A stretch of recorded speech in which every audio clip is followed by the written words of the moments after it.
ছাব্বিশের ভোটের আগে ডিজিটাল মাধ্যমে নিজেদের প্রচার আরো জোরালো করতে আমি বাংলার ডিজিটাল যোদ্ধা নতুন কর্মসূচির সূচনা করেছেন অভিষেক বন্দ্যোপাধ্যায়। যারা নাম নথিভুক্ত করবেন তাদের যোদ্ধা হিসেবে নথিভুক্ত করা হবে।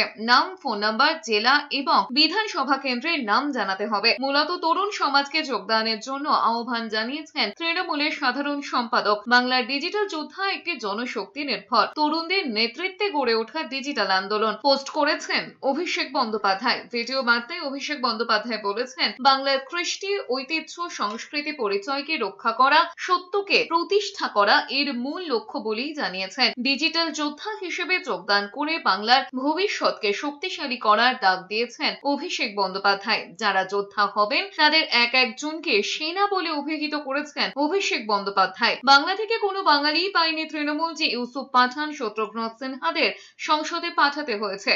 প্রশ্ন তুলেছে বিজেপি।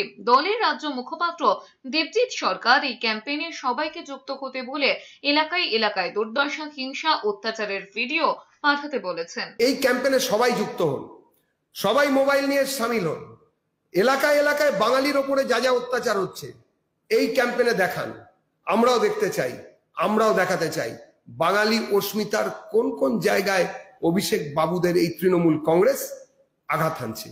কেন্দ্রীয় প্রতিমন্ত্রী সুকান্ত মজুমদার বলেছেন, এখন বাংলার ডিজিটাল যোদ্ধা কর্মসূচির মাধ্যমে ডিজিটাল তোলাবাজি করবে তৃণমূল। ডিজিটাল মাধ্যমে তৃণমূল কংগ্রেসের যারা বাহিনী আছে তারা এখন মানুষকে ভুল বোঝাবে, বিশেষ করে এসআইআর নিয়ে, এবং দেশ বিরোধী কিছু কার্যকলাপ হয়তো করাবে। রেল জানানো, রেলের অফিস ভাঙচুর করা, যেখানে যেখানে হিন্দুরা সংখ্যালঘু, মালদা, মুর্শিদাবাদ এবং বিভিন্ন দক্ষিণ চব্বিশ পরগনা এলাকায়, সেখানে তাদের উপর হামলা করানো, এই সমস্ত কিছু এখন হবে এবং এই ডিজিটাল মাধ্যমে সেটা করা হবে।